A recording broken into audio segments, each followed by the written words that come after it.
இப்போ வந்து நான் தண்ணி சேர்த்துக்கிறப்பறேன். இப்போ இந்த பவுலில் ஒரு பவுல் தண்ணி. கிரேவி வந்து ரொம்ப நல்லா வற்ற விடணும் நீங்கள். இதுக்கு ஒன்றும் தேங்காய் பால் மற்ற தக்காளி இதெல்லாம் போடணும்னு அவசியமே இல்லை. இதை போட்டு நல்லா மிக்ஸ் பண்ணிவிட்டு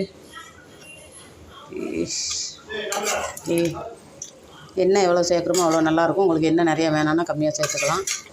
நான் வேறு கொஞ்சம் எண்ணெய் அதிகமாக சேர்த்துட்டேன். இந்த மாதிரி போட்டு நல்லா மிக்ஸ் பண்ணி ஒரு மூடி போட்டு மூடிடுங்க. ஒரு 10 நிமிஷம் 15 நிமிஷம் நல்லா கொதித்து கறியெல்லாம் வெந்து வரட்டும். அப்புறம் நம்ம பார்ப்போம். பாருங்கள், சிக்கனெல்லாம் போட்டு தண்ணி ஊற்றினா நல்லா கொதிக்குது. இன்னும் இது நல்லா கொதித்து வற்றி வந்தால் தான் பார்க்குறதுக்கு நல்லாயிருக்கும். கறி நல்லா வெந்து கலர் மாறிடும். இப்படி வெள்ளையாக இருக்காது, கறியெல்லாம் கலரெல்லாம் மாறிடும், நல்லாயிருக்கும் பார்க்குறதுக்கு.